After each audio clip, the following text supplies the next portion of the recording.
মানুষজন আসলে তো ভালো লাগবে, ভালো লাগার জন্য আমি ধানটা লাগিয়েছি। আমি পাঁচজনাকে দেখাবো, পাঁচজনাকে খাওয়াবো, আমার হাওলাতে তারা যদি পায় নিকটে তাহলে ভালো, আমার তো ভালো লাগবে। মোবাইলে আমি খোঁজ লাগালাম, কিন্তু অনেক জায়গায় আমি পাইনি, যেখানে বলি সেখানে বলে যে আমার বেতন বিক্রি হয়ে গেছে, ভাই ফুরিয়ে গেছে।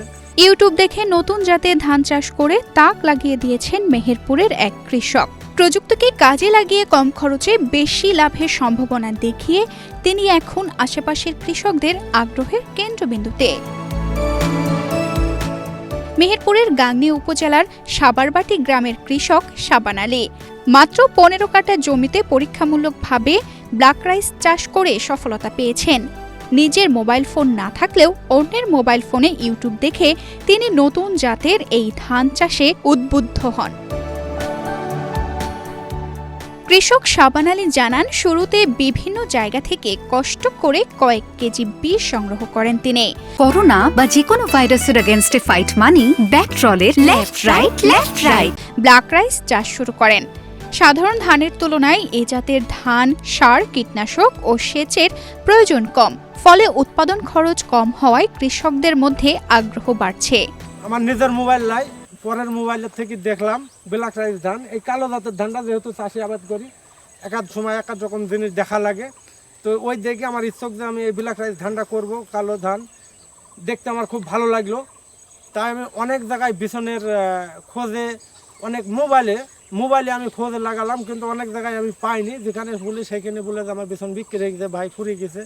তো যাক, এই ভাইয়ের কাছে আমি ফোন দিই, 3 জাতের ধানের বিছন আমি একসাথে ওনার সাথে নিয়েছি, 108, 104 আর এই ব্ল্যাক রাইস।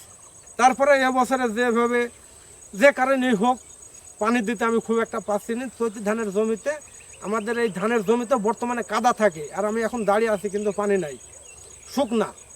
আল্লাহর রহমতে আল্লাহ এত সুন্দর শীষ দিয়েছে। আমার বিছনের থেকে এ পর্যন্ত এই জমিতে খরচের হিসাব করতে গেলে 1000 টাকা মতো আমার খরচ হবে, সীমিত খরচ। এতে আমি সার দিয়েছি মাত্র 2 বার, এ পর্যন্ত হারাম 20 টাকাই নেই। প্রথম দিকে অনেকেই তার এই উদ্যোগ নিয়ে সন্দেহ প্রকাশ করলেও এখন তার সফলতা দেখে আশেপাশের কৃষকরা পরামর্শ নিতে ও বীজ সংগ্রহ করতে তার কাছে আসছেন। অনেকে আমাকে হিয়ালি মারে যে তোর টাকার গরম হয়ে গেছে, তুই কোন জাতের ধান নেনে লাগাছিস, সে ধান হবে কি হবে না। আবার 1 কাঠ 2-4 কাঠা লাগালে তো হয়, তুই তো লাগাছিস অনেক 15 কাঠা চৈতি ধান, খরচ বেশি, 1 বিঘি জমিতে 17-18 টাকা খরচ। আমাদের যা হয় হবে, ভাগ্যে যদি আমার না হয় তাহলে হবে না। অনেকে এখন আমাকে এই ধান দেখতে আসছে, দোকানের পাশে যে হিয়ালিটা মারতো সে হিয়ালি আর মারে না। এখন অনেকেই ভালো বলে অনেকেই বেতন চাইছে আমার সাথে, যে ধানটা আমি বলছি যে আগে খাওয়া দাওয়া করে দেখবো, দেখার পরে তোদের দেবো, বলে যে না, ধানের যে মজার কালার তাতে আমাকে 5 কেজি দিস, আমও লাগাবো, তুই পারলে আমি পারবো না কেন। আমি বলছি তাহলে নিও। স্থানীয় কৃষকরাও জানান, কম খরচে বেশি লাভ সম্ভাবনা থাকায় ব্ল্যাক রাইস এখন তাদের আগ্রহের কেন্দ্রে পরিণত হয়েছে। ধানের শীষ মোটা, গাছ মোটা, শীষও মোটা, হয়তো সম্ভব ধান ফলন ভালো হবে আশা করছি।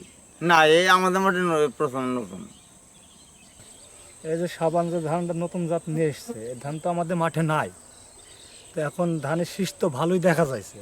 এখন নতুন ধান সাবানের মুখে শুনেছি নাকি ধানের দামও ভালো, তাহলে এখন যদি আশা করি যদি ভালো ফলন হয় তা আমরা সবাই লাগাবো নতুন জাত তো সবসময় ভালোই হয়। তো দেখা যাক, আল্লাহ ভরসা। আবার আমরা ধরেন এই আমার ছেলে একটা নতুন ধান নিয়েছে, তো ধানটা যদি ভালো ফলন হয় তাহলে আমরা আসতেবার মানে নাগানোর আরও চেষ্টা করছি আর কি। হ্যাঁ, নাগাবো এই চেষ্টা করছি, আরও জনগণ হয়তো ওই সাথে বেতন নেবে নি, নাগানোর চেষ্টা করবে। শীষও বেশ ভালো আল্লাহ দিয়েছে, বড় শীষ হয়েছে, আবার ঝাড়ও কেটেছে ভালো, লম্বাও একটু হয়েছে। আমরা এই চিন্তা করছি আর কি, যে আসতেবার আমরা শুধু নাগাবো। এ বিষয়ে গাংনী উপজেলা কৃষি কর্মকর্তা জানান, ব্ল্যাক রাইসের মতো উন্নত জাতের ধান কৃষকদের মাঝে সম্প্রসারণে কৃষি বিভাগ প্রয়োজনীয় সহযোগিতা করবেন। গাংনী উপজেলায় বেশ কয়েকজন উদ্যোক্তা ব্ল্যাক রাইস চাষাবাদ করছেন। তো বিগত কয়েক বছর ধরেই তারা ব্ল্যাক রাইস চাষাবাদ করেন। ব্ল্যাক রাইস চাষাবাদ করার কারণ হচ্ছে আমাদের সাধারণ প্রচলিত যে ধান রয়েছে সেই ধানে তাদের বাজার মূল্যের তুলনায় ব্ল্যাক রাইসের বাজার মূল্য অনেক চড়া। গত বছর গাংনী উপজেলায় যারা চাষাবাদ করেছিলেন প্রায় তারা 6000 টাকা মন ব্ল্যাক রাইস বিক্রি করেছেন। একই সাথে যারা চাল বিক্রি করেন, এই চালের মূল্য প্রায় 600 থেকে 700 টাকা কেজি। সুতরাং বলা যায় যে এই ব্ল্যাক রাইস যারা কনজিউমার রয়েছেন অর্থাৎ যারা ভোক্তা রয়েছেন, আলাদা একটি কনজিউমার সোসাইটি এই ব্ল্যাক রাইসকে পছন্দ করেন, কারণ ব্ল্যাক রাইসের মধ্যে প্রচুর পরিমাণ অ্যান্টিঅক্সিডেন্ট রয়েছে, যেটি হার্ট ডিজিজ সহ অন্যান্য রোগের জন্য বেশ উপকারী। বিশেষ করে ডায়াবেটিক রোগীদের খুব পছন্দের তালিকায় রয়েছে ব্ল্যাক রাইস। একই সাথে অন্যান্য পুষ্টি উপাদান রয়েছে। বাজারেও ব্ল্যাক রাইসের চাহিদা বাড়ছে। গত বছর গাংনীতে প্রতি মন ব্ল্যাক রাইস প্রায় ৬,০০০ টাকা কেজি দরে বিক্রি হয়েছে। পাশাপাশি এ চাল ৬০০ থেকে ৭০০ টাকা কেজি দরে বিক্রি হচ্ছে, যা এটিকে আরও লাভজনক ফসল হিসেবে পরিচিত করেছে। তানজিদা রহমান, ইনায়া, বাংলাদেশ প্রতিদিন।